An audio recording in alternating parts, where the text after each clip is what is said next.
Bora sim! Hello, hello, meu povo! Como vocês estão do lado daí?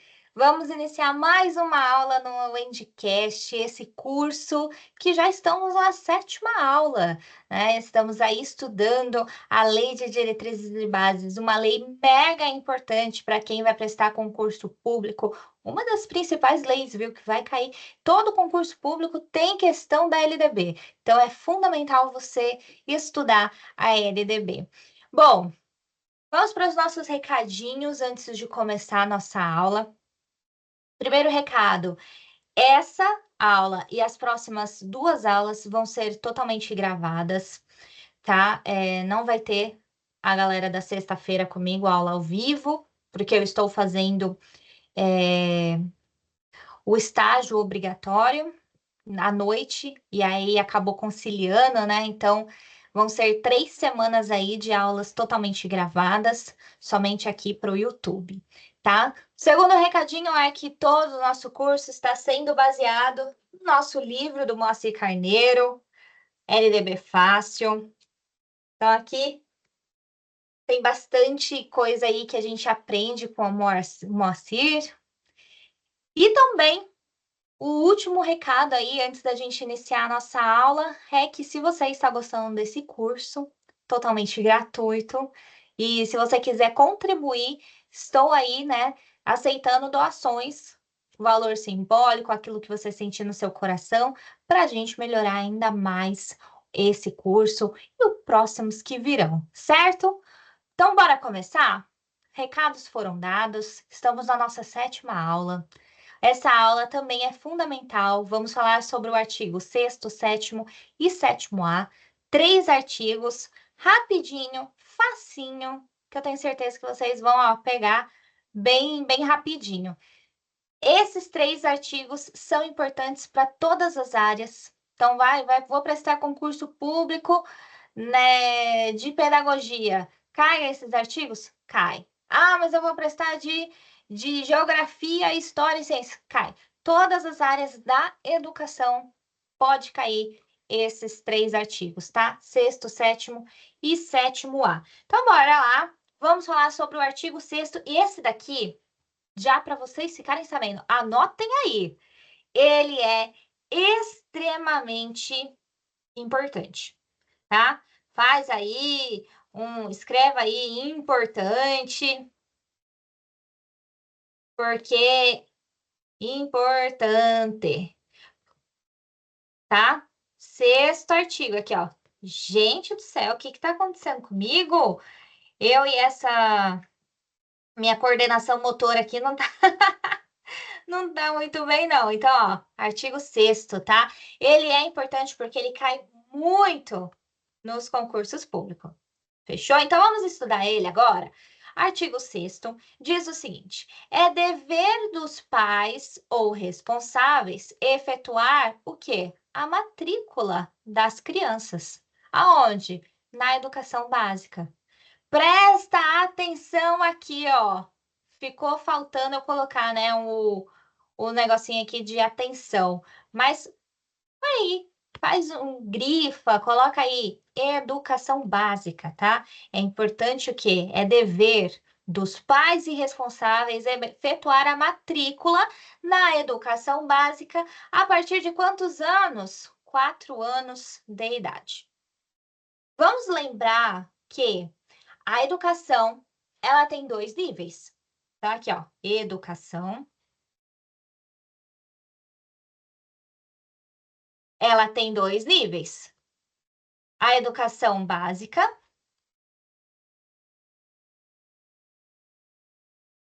e a superior, tá? Estamos falando que então, que ó, é dever dos pais e dos responsáveis matricular a criança na educação básica. A educação básica que eu trouxe, ó, na educação básica, ela tem as etapas que ela é dividida em educação infantil, ensino fundamental e ensino médio. A educação infantil, ela é dividida em creche e pré-escola. Vamos relembrar o que a gente já estudou até aqui. A creche é de 0 a 3 anos. Não é obrigado, o pai não é obrigado a matricular o seu filho aqui na creche, tá? Os pais responsáveis não são obrigados. Porém, aqui na pré-escola, a partir dos 4 anos, já passa a ser obrigado. Então, ó, é dever do pai ou dos responsáveis a matricular a criança a partir dos 4 anos de idade. Por quê? É a partir daqui que tem a educação obrigatória, tá? Fechou? Fácil. Lembrando que isso daqui foi uma redação de 2013. Antes, era obrigatório matricular as crianças com 6 anos. Só que a partir de 2013, essa lei mudou e passou a ser a partir de 4 anos. Isso daqui, gente, tem que estar na ponta da língua, tá? E lembrando, educação básica. Peguei uma questão esses dias que eu li rápido. Estava assim, é dever dos pais responsáveis efetuar matrícula das crianças no ensino fundamental a partir de 4 anos de idade. Li rápido, comi bola, errei a questão. Sim. Comi bola. Fui lendo. Tá certo. Tá errado. Não é ensino fundamental, é educação básica, tá? Até porque, né? A educação, a partir de 4 anos, começa onde? Na pré-escola. Não no ensino fundamental. Fechou? Então, bora. Vamos começar já com perguntinhas para ver se pegou de verdade. Vamos lá. Segundo a Lei de Diretrizes e Bases da Educação, a Lei 9394 de 96, é dever dos pais ou responsáveis efetuar a matrícula das crianças na educação básica. Correto? Correto. A. Aos 3 anos de idade. B. A partir dos 6 meses de vida. C. Ao completar 6 anos de idade. Ou D. A partir dos 4 anos de idade. Essa daqui tá babinha, molezinha, facinho. E aí? Não vou dar nem tempo. Que isso daqui, ó, tem que responder papum. A partir de quantos anos, gente? 4 anos de idade. Acertou? Põe aí para mim se você acertou. Vamos, que agora essa aula é gravada, né? Não tem aqui a galera comigo. Então, ó, eu e você. Então, vai. A partir de 4 anos. Entendeu? Bora. Acertou? Acredito que sim. Então, vamos lá. Segunda questão. Também, nesse nível, facinho, só para ver se vocês entenderam de fato como que funciona. De acordo com o artigo 6º da LDB, é dever dos pais ou responsáveis efetuar a matrícula das crianças na educação básica a partir dos 4 anos de idade. Certo? Limara tem 4 anos, mas não está frequentando a escola, pois os seus pais se omitem a matriculá-la, uma vez que a criança já completou a idade de matrícula inicial. O que poderá acontecer com os pais? E aí, gente? Vamos lá, vamos tentar entender. Limara é uma criança que tem 4 anos. Deu 4 anos, ela é o quê? É dever dos pais e responsáveis efetuar a matrícula das crianças na educação básica a partir dos 4 anos. Só que os pais estão omitindo, não realizaram a matrícula da Limara. E aí, o que acontece com os pais? O pai que não matriculou a criança, o que vai acontecer com ele? A. Perderem a guarda da filha imediatamente, caso o juizado da infância tenha conhecimento. B. Serem notificados pelo conselho tutelar e assinarão apenas um termo de responsabilidade. C. Serem notificados pelo conselho tutelar apenas, ou D. Respondem por omissão perante a justiça. E aí, gente, o que vocês acham que acontecem com os pais da Limara que não efetuaram a matrícula dela a partir dos 4 anos de idade. Tenta pensar aí, pausa, e aí vocês voltam aqui comigo. Vamos lá. Perdem a guarda imediatamente. Vocês acham que o pai não efetuou a matrícula, já vai perder a guarda da criança? Assim? Rápido, desse jeito? Não é assim que funcionam as coisas. Para perder a guarda, não é imediato desse jeito, não é assim que funciona, tá? Então, não vai perder a guarda da criança porque não matriculou na escola. Essa está errada.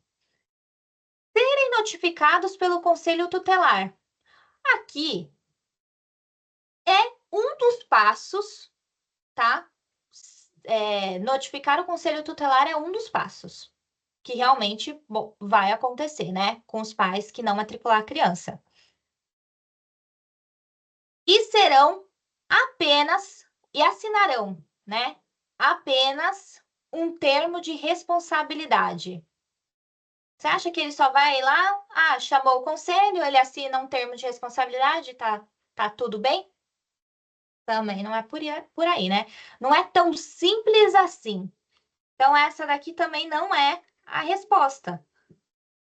C. Serem notificados pelo conselho tutelar apenas? Não. Como eu falei para vocês, que o conselho tutelar sim é chamado, mas é um dos passos, tá? Então, não é somente, vai chamar o conselho tutelar. Não é só isso. Então, a resposta é letra D. Respondem por omissão perante a justiça. A gente, inclusive, já viu isso na última aula, porque responde à justiça, né? Lembra que eu falei para vocês que o crime de responsabilidade, o dever, a educação é dever de quem? Dos pais e do Estado. É da família e do Estado. Aquele que não cumprir a lei, ele responde criminalmente, certo? É um crime de responsabilidade. Então, não é somente chamar o conselho tutelar, não é somente assinar um termo aí de responsabilidade. Não, ele está cometendo um crime de responsabilidade. Vai responder aí judicialmente, beleza? A gente já tinha comentado sobre isso. Fala para mim se acertou ou não. Fala para mim se vocês estão conseguindo, se está entendendo, se está tudo certo, porque é isso que eu quero, que a gente aprenda de verdade, né? Botar essa cachola aí para funcionar. Vamos. Entender o artigo 6º. Artigo 6º é extremamente importante, cai muito em concurso público, tá? Mas agora vamos lá para o artigo 7º. O artigo 7º ele vai falar que o ensino é livre e iniciativa privada, atendidas as seguintes condições. Vamos lá. Deixa eu só por aqui. O ensino é livre a iniciativas privadas. Vimos isso lá no artigo 3º, inciso 5º, um dos princípios da educação, que fala, né, que é a coexistência de instituições públicas e privadas. Esse é um dos princípios. A gente já estudou isso, que é importante que nosso país termos esses dois ensinos, né, o ensino público e o ensino privado, essas duas instituições. E aí, aqui no artigo 7º, ele vai falar, sim, o ensino privado é livre, só que ele vai ter que seguir o quê? Algumas condições. E aí, vamos estudar quais são essas condições, tá? A primeira condição, inciso 1, primeira condição, cumprimento das normas gerais da educação nacional e dos respectivos sistemas de ensino. Ou seja, essa escola, essa instituição, essa universidade, o que for, privada, ela vai ter que cumprir as normas gerais da educação nacional. Ou seja, são regras que são realizadas em todo o Brasil, por ser uma educação nacional, e são definidas pelo MEC tá? E também pelo Conselho Nacional de Educação. E eles que vão falar, vão garantir que as escolas tenham as mesmas bases. Então, vou dar aqui uns exemplos. Todas as escolas têm que seguir a BNCC. Todas as escolas. Pode ser pública, privada, todas têm que seguir essas normas gerais da educação nacional, seguir a BNCC.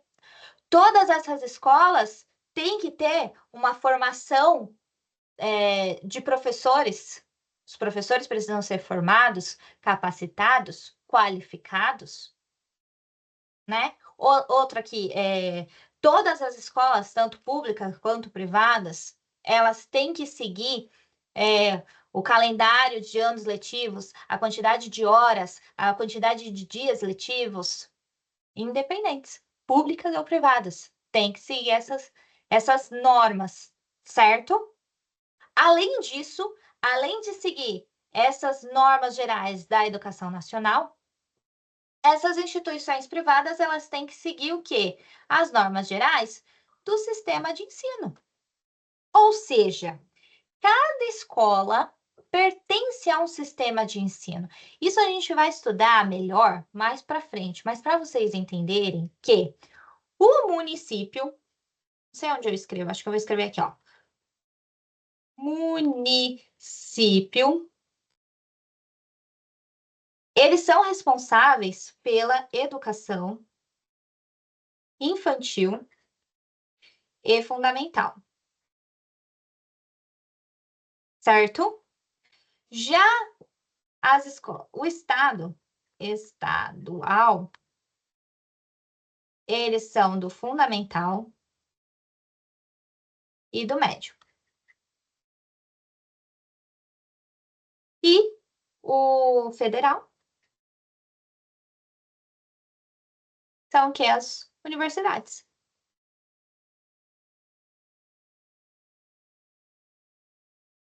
Conclusão. Você montou uma escola e aí você vai ter que seguir essas regras desse sistema de ensino de acordo com a que você pertence. Ah, eu vou montar aí uma universidade.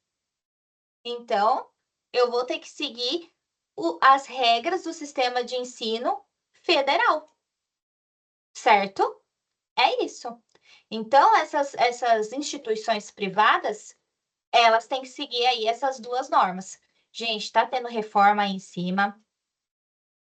Estou tentando aqui. Vamos seguir. Se ficar muito alto o barulho, aí eu pauso e volto depois, tá? Mas acho que está dando para me ouvir bem, certo?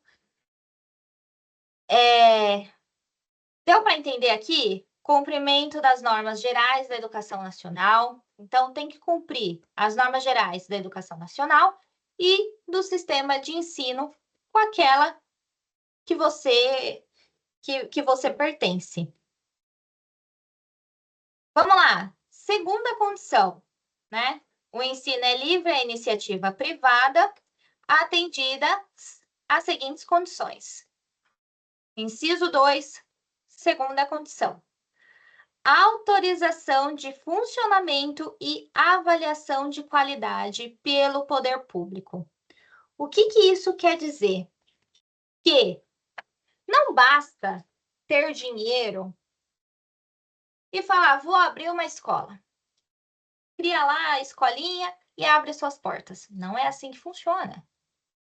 Antes de abrir as suas portas para a escola, antes de matricular os alunos, o dono da escola, ele vai ter que pedir uma autorização de funcionamento. Para quem? Para o poder público. A educação básica, ela vai pedir essa autorização para o Conselho Estadual ou Municipal. Agora, já se for uma universidade, está criando uma universidade, também tem que pedir uma autorização. Só que aí vai ter que pedir um credenciamento no MEC. tá? Você não pode simplesmente abrir as portas da escola e falar, pronto, estou funcionando. Não, você tem que pedir uma autorização. E esse inciso aqui, ele também é extremamente importante, tá? Cai bastante. Põe aí, anota aí que ele é importante.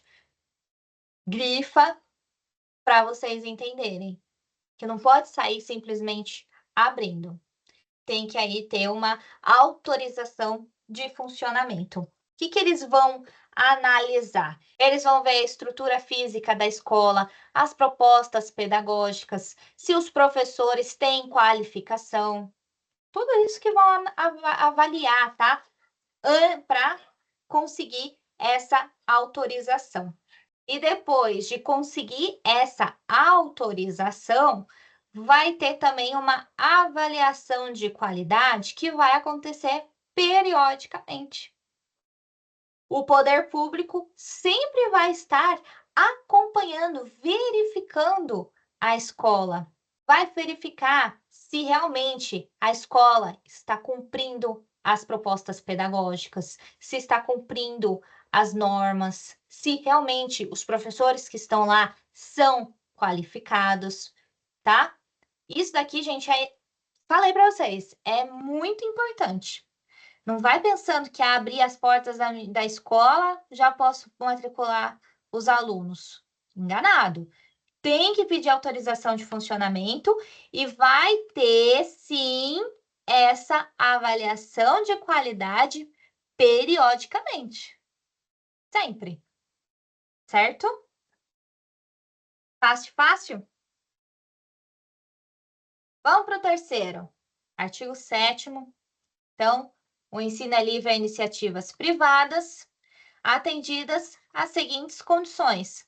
Terceira condição, capacidade de autofinanciamento, ressalvado o previsto do artigo 203 da Constituição Federal.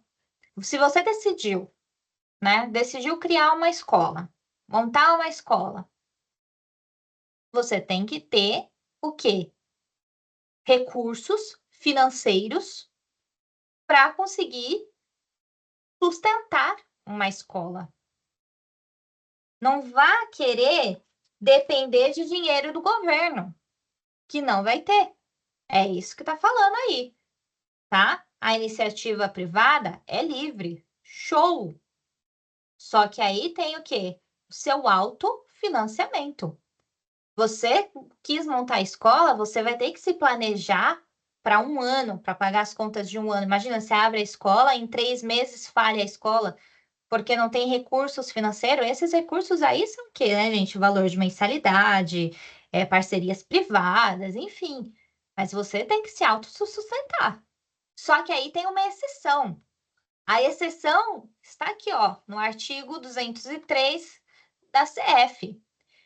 Que aqui eu trouxe o artigo, ó, que fala o seguinte: os recursos públicos serão destinados às escolas públicas, podendo ser dirigidos às escolas comunitárias, confessionais ou filantrópicas. O que isso está querendo dizer?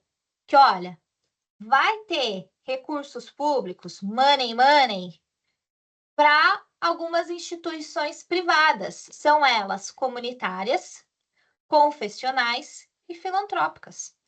Essas sim podem receber recursos públicos. Porém, também tem que seguir algumas regrinhas. É isso aí, tá? Não vou me estender aqui no artigo 213, tá? Porque a gente já estudou isso lá no nosso curso da Constituição Federal. Mas para vocês entenderem é isso, tá? Então, iniciativa privada não tem recurso público. A exceção são as escolas comunitárias, confessionais e filantrópicas. Fechou? Beleza? Fácil. Vamos para a terceira questão? De acordo com a LDB, o ensino é livre à iniciativa privada, se atendidas a certas condições. Dentre elas, é necessário que a. Seja regulamentada a quantidade de propaganda, B, a cota de bolsistas seja de, no mínimo, 15% do total de alunos pagantes. C, haja autorização de funcionamento e avaliação de qualidade pelo poder público. Ou D, seja apresentada a proposta didática autônoma e sejam cumpridas suas normas internas. E aí? Pausa, pensa e volta aqui comigo. Vamos lá, gente? A. Seja regulamentada a quantidade de propaganda. A gente falou alguma coisa dessa? Não, né? Quais são as condições? São 3 condições aí que estudamos. Não tinha nada de propaganda. Falamos sobre cotas de bolsistas, 15% total dos alunos pagantes, nada disso também. Haja autorização de funcionamento e avaliação de qualidade do poder público? Sim. Voltando aqui, ó. Aqui, ó, autorização de funcionamento e avaliação da qualidade pelo poder público, né? Antes da escola abrir, tem que pedir uma autorização e vai ter, sim, uma avaliação de qualidade periodicamente. Beleza? Seja apresentada a proposta didática autônoma? Não, nada disso, tá? Letrinha C. Acertou? Fala para mim aqui nos comentários se você está acertando, se você está conseguindo entender, se está fácil, que é isso que eu quero. Quarta pergunta. A Lei de Diretrizes e Bases da Educação Nacional afirma que o ensino é livre à iniciativa privada, desde que sejam atendidas as seguintes condições. Opa, exceto. O que não é errado, tá? Vamos lá. A. Cumprimento das normas gerais da educação nacional e do respectivo sistema de ensino. B.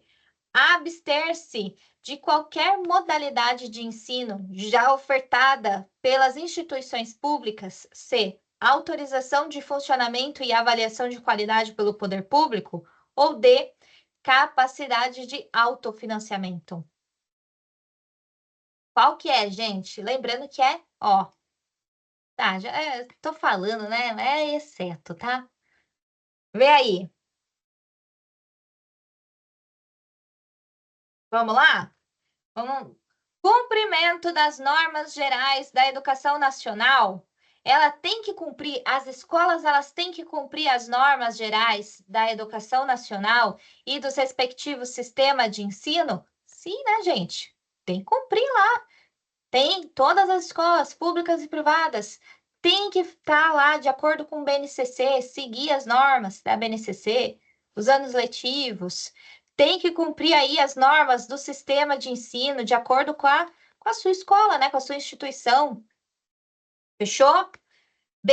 Abster-se de qualquer modalidade. Abster-se de qualquer modalidade de ensino já ofertada pelas instituições públicas, totalmente errada. Não falamos nada disso. Até porque você está abstendo de qualquer modalidade. Sua escola não vai ter as modalidades de ensino? Errado, né, gente? Ah, essa daqui tá errada. Então, é letrinha B. Estamos procurando, ó, exceto, né? Letrinha B. Vamos ver as próximas? Autorização de funcionamento e avaliação de qualidade pelo poder público? Sim, você tem que pedir lá uma autorização de funcionamento e vai ter, né, essa avaliação de qualidade para ver se a sua escola está seguindo as normas e a capacidade de autofinanciamento. Certinho também. Vamos aqui para mais uma perguntinha? O artigo 7º da LDB especifica que o ensino é livre à iniciativa privada, desde que cumpra certas condições estabelecidas para garantir a qualidade e a conformidade com os padrões educacionais nacionais. Sobre o assunto, julgue as seguintes afirmações como verdadeiras e falsas. Aqui, como que a questão era longa, eu não coloquei as alternativas, tá? Então vai. Não tem as alternativas aqui, mas vocês vão falando comigo se é verdadeira, se é falsa, beleza? Essa daqui vamos fazer juntos. Instituições de ensino privadas não não estão vinculadas às normas gerais da educação nacional, mas devem seguir os princípios pedagógicos, curriculares e administrativos estabelecidos na legislação educacional do país. Além disso, devem aderir às regras de sistema de ensino sobre o qual estão inseridas, seja municipal, estadual ou federal. Isso garante que a educação oferecida esteja alinhada com os objetivos nacionais e que mantenha um padrão de qualidade uniforme em todo o país. E aí, gente? Vocês acham que essa daqui é verdadeira ou falsa? Essa daqui, olha, se você ler, você cai. Você cai na pegadinha porque é falsa. Essa daqui é falsa. Por que que é falsa? Tenta entender por que é falsa. Porque olha isso aqui, ó. Instituições de ensino privadas não estão vinculadas às normas gerais da educação nacional? Se não, aqui está errado. Elas estão vinculadas, elas têm que seguir essas normas gerais da educação nacional e devem também seguir os princípios pedagógicos, curriculares, administrativos. Além disso, deve o quê? Seguir o sistema, as regras do sistema de ensino. A única coisa que está errada aqui é esse não, tá? Por isso que eu falei, se você ler rápido, você cai, certo? Vamos para 2 aqui. As escolas privadas devem obter autorização oficial para funcionar, concedida pelo poder público, o que geralmente envolve a verificação da infraestrutura, qualificação de professores e planos pedagógicos. Obtendo a autorização inicial, a instituição está dispensada de passar por avaliação periódica de qualidade. Basta declarar aos órgãos governamentais que continuam a cumprir os padrões estabelecidos e oferecer um ensino de qualidade. E aí, verdadeiro ou falso essa daqui? Pausa, pensa. Mas ó, vamos lá. É outra que se você não prestar atenção, você escorrega. Ó, as escolas privadas devem obter autorização oficial para funcionar? Sim, tem que ter essa autorização para funcionar. Não basta abrir as portas e falar: ó, vem, tô com matrículas abertas. Negativo, tem que pedir lá uma autorização de uma forma oficial, tá? Concedida pelo poder público. O que geralmente envolve a verificação da infraestrutura, vai ver se a escola tem uma boa infraestrutura, a qualificação de professores, os planos pedagógicos, vai avaliar tudo isso certinho. Obtendo a autorização inicial, a instituição está dispensada de passar por avaliações periódicas de qualidade. Ela está dispensada, ao contrário, né, gente? Não está nada dispensada. Vai ter essa autorização, você vai ter que pedir essa autorização pelo poder público, e depois de ter essa autorização, vai ter sim essa avaliação periódica para avaliar essa qualidade da escola, para ver se a escola está seguindo os padrões, se ela está seguindo a BNCC, se ela está seguindo as normas, certo? Aí continua, né? Basta declarar aos órgãos governamentais que continuam a cumprir os padrões. Basta dizer, ó, estou cumprindo os padrões? Não. Então, isso daqui, ó, por isso, tá errado, tá? Eles vão sim fazer essa avaliação periódica de qualidade. Então, falso. Terceiro, é possível que recursos públicos sejam dirigidos às escolas privadas em casos específicos. Opa! Como programas de bolsa de estudo, quando há falta de vagas na rede pública, ou para atender a grupos específicos, como estudantes com deficiência. Ai, ai, ai, e essa daqui, hein, gente? É possível que recursos públicos sejam dirigidos a escolas privadas? em casos específicos. Sim, é possível. Vimos isso daí. Artigo 213 da Constituição fala que, ó, recursos públicos vai ser dirigido, sim, para casos específicos. Como programas de estudo quando há falta de vaga na rede pública. O que a gente estudou até agora? Que, olha, é dever do Estado garantir vaga, garantir educação para todos. A gente não estudou isso? Se não tem, se não tem vaga em nenhuma escola, não tem nenhuma vaga para aquela criança, sim, o Estado ele vai ter que colocar em uma instituição particular essa criança, vai ter que custear essa criança, já que nenhuma escola que ela atenda não tem vaga. Aí, o que eles conseguem fazer? Eles vão ter que, o que o Estado vai ter que fazer?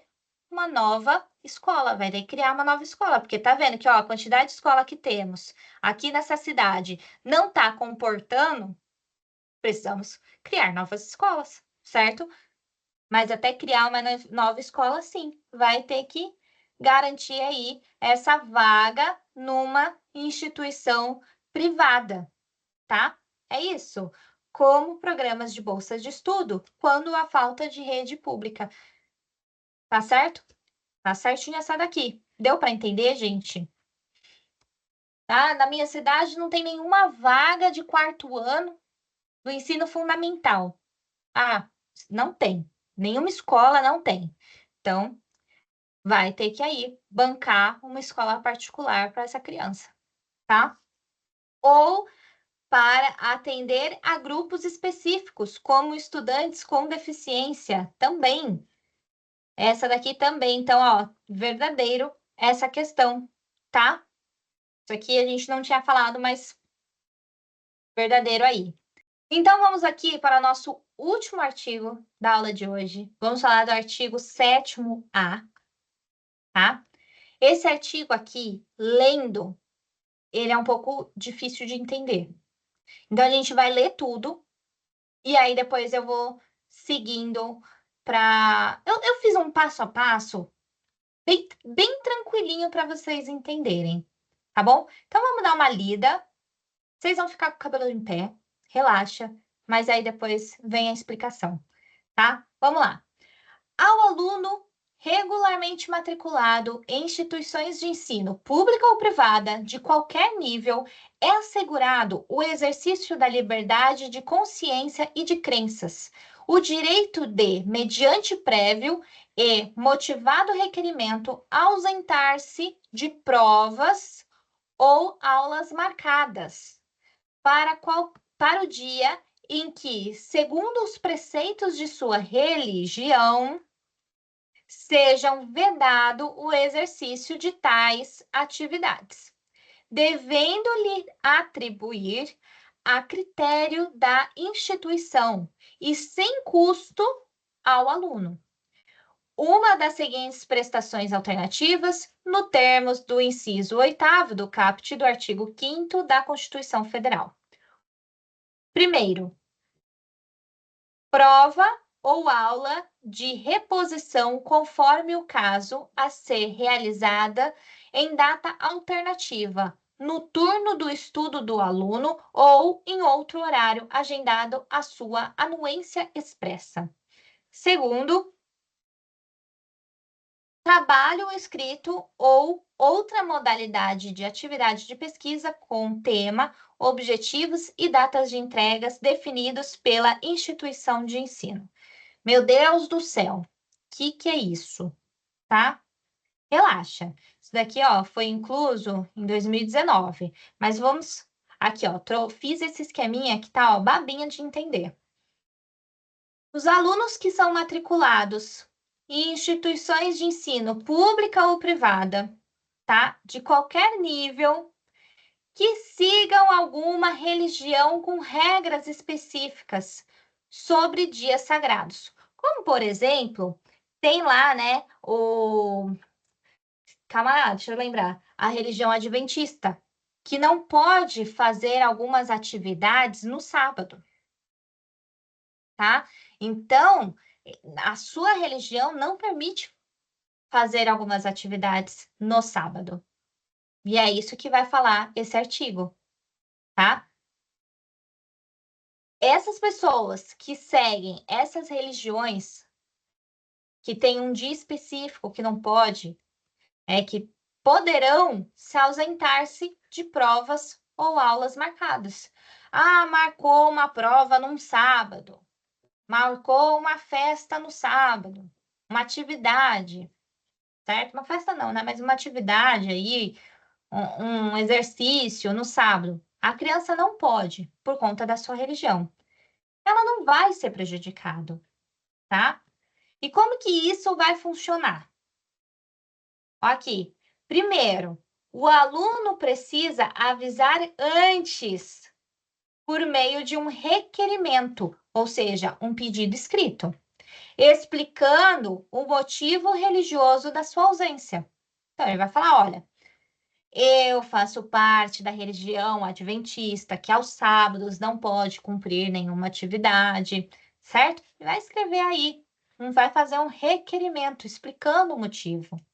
E além disso, ele tem que comprovar que pertence a essa religião, né? Porque senão vai falar assim: ó, vai ter prova, sei lá, no sábado. Ah, não estudei para a prova, vou falar que eu sou adventista. Não é assim, não. Você tem que comprovar que você já pertencia a essa religião antes, tá? Comprovar que essa religião não permite atividade no dia específico, tá? A escola ou faculdade não pode cobrar nada por isso. A escola ou faculdade não pode falar: ai, querido, você não vem, então você vai ter que pagar, sei lá, R$ 20 porque por uma prova substituta. Não, não pode cobrar nada por isso. A instituição tem o dever de oferecer uma alternativa, tá? Ó, então é a instituição, presta atenção aqui, é a instituição que vai falar o que é uma alternativa. Não é o aluno que vai dar alternativa, tá? Já vi questão disso. Ah, é o aluno que vai dar alternativa. Não, quem vai dar uma alternativa vai ser a escola. Então a escola, ela pode o quê? Marcar uma nova data para essa prova ou atividade.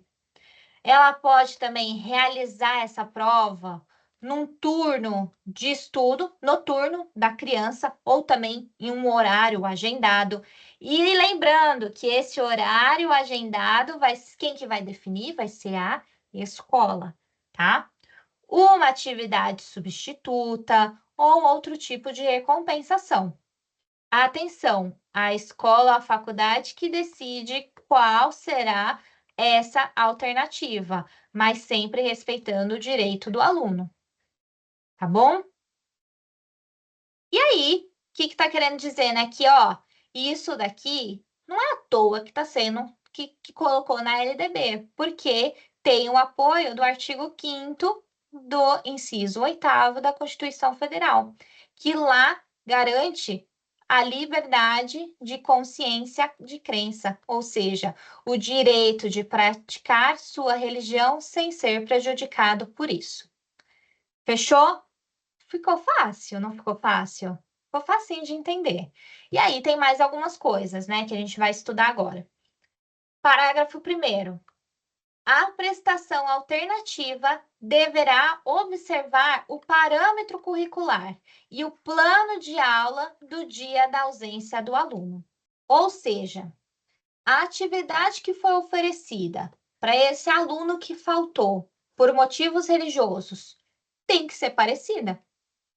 Não adianta dar lá uma prova de matemática e aí a prova alternativa ser de história.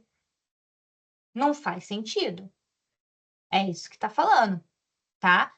Que tem que seguir aí os conteúdos que era dado e os objetivos da aula tem que ser o mesmo, tá?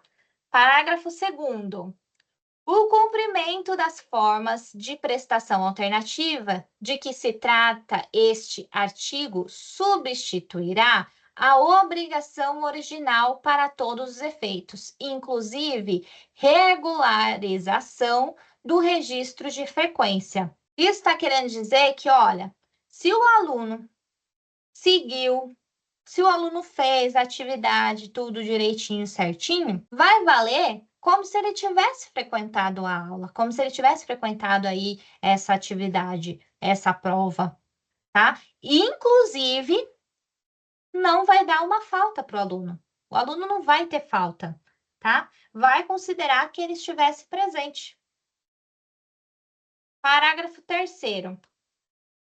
As instituições de ensino implementarão progressivamente o prazo de 2 anos as providências e adaptações necessárias à adequação do seu funcionamento às medidas previstas a este artigo.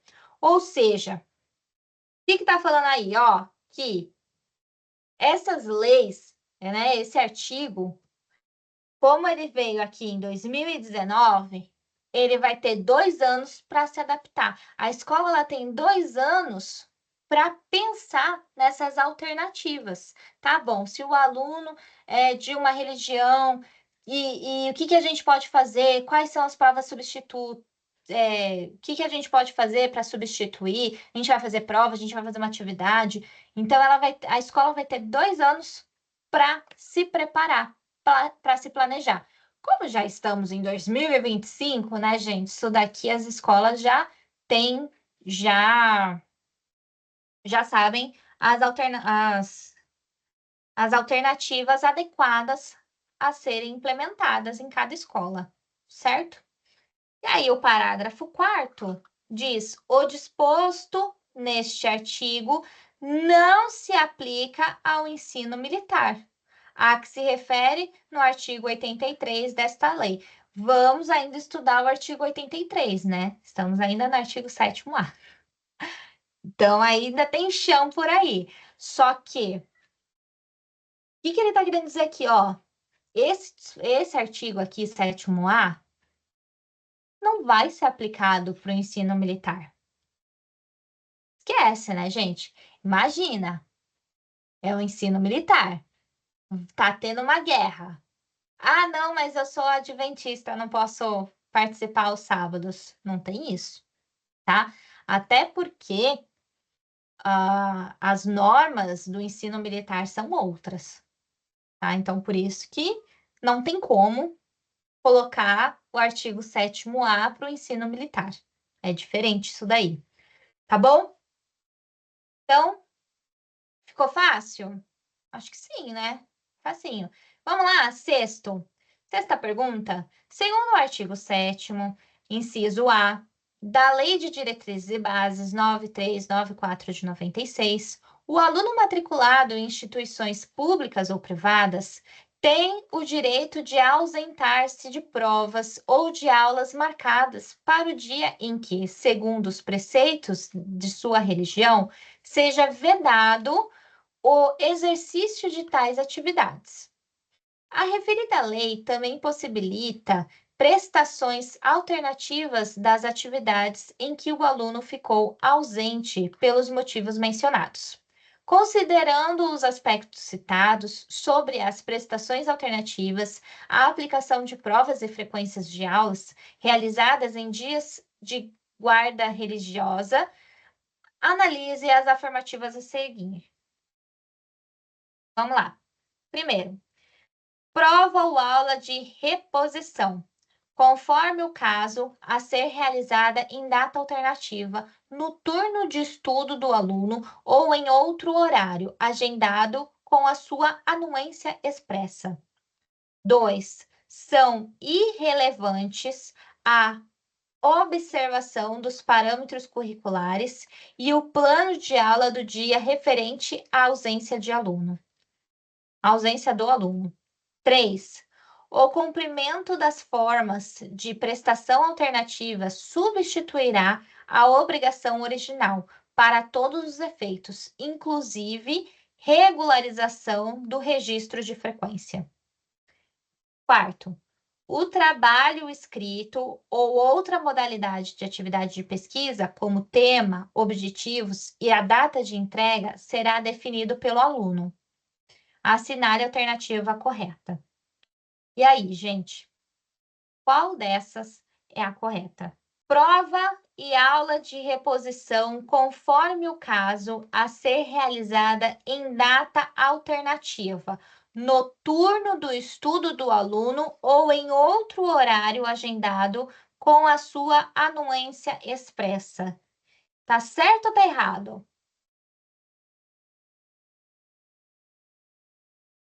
Essa daqui está certinha. Lembra que eu falei para vocês que, olha, a prova ou atividade ou a aula vai ser realizada num outro turno, ou pode ser no turno do aluno, tá? Então, essa tá correta. 2. São irrelevantes a observação dos parâmetros curriculares e o plano de aula do dia referente à ausência do aluno? São irrelevantes? Tá errado, né?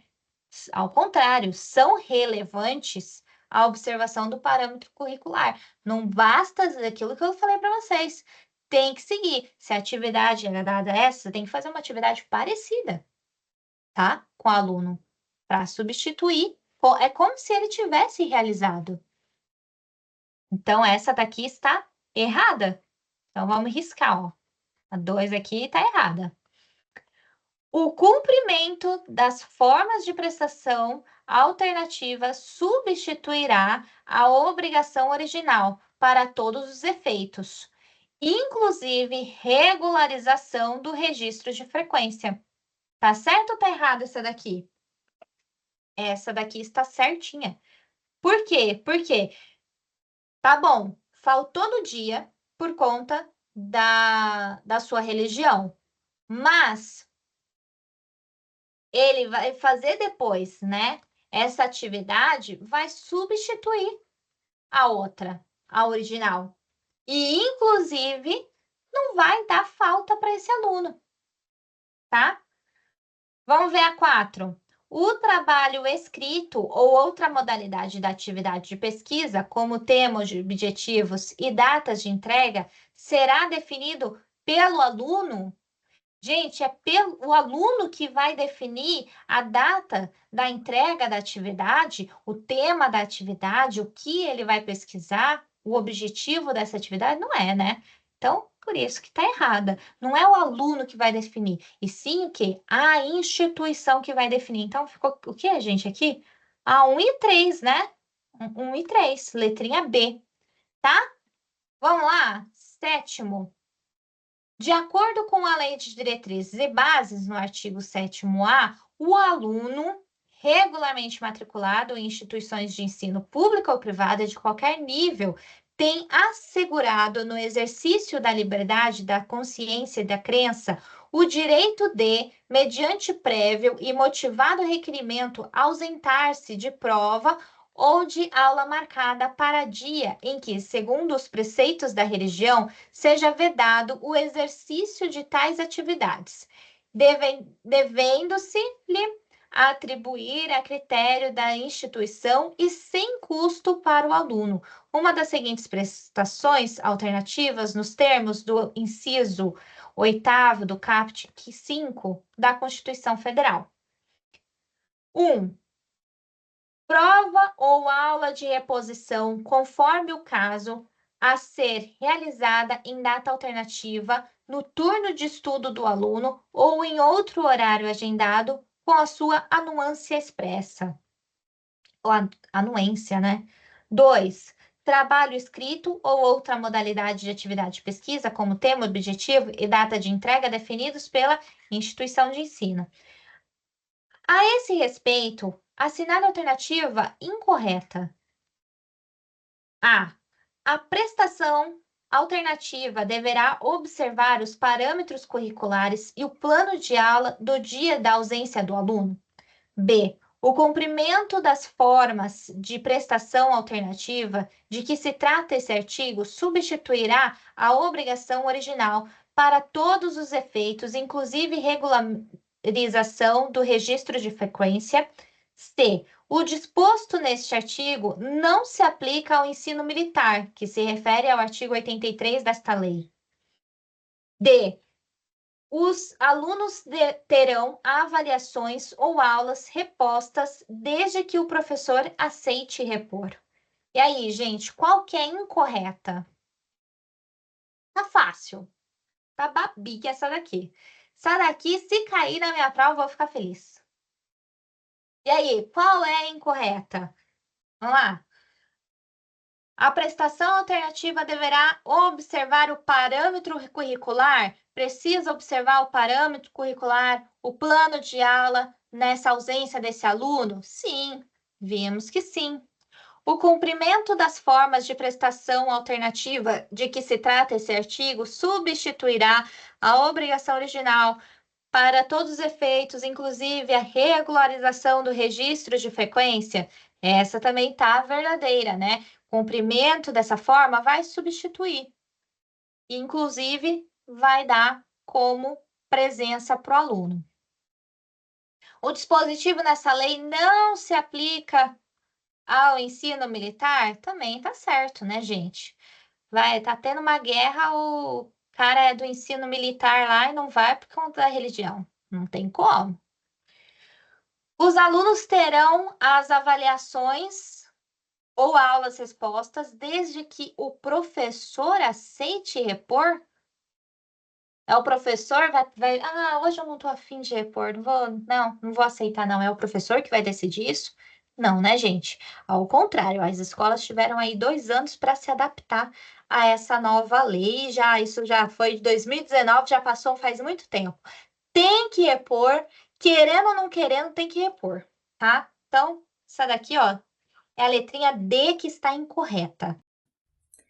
Oi, gente, tudo bem? Estava aqui editando e acabei, não sei o que aconteceu, no finalzinho da aula, na última questão, tinha 8 questões, a última questão saiu mudo, não sei se eu apertei algum botão, mas aí eu tirei, tá? A última questão.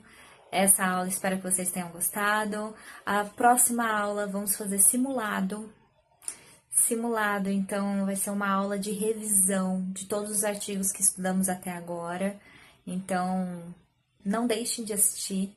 E aí, na outra, vamos entrar no próximo tema, no próximo título, melhor dizendo, que vai ser o artigo 8º. 8º em diante é um novo título, tá bom? Então, é isso. Beijos, até mais. Tchau!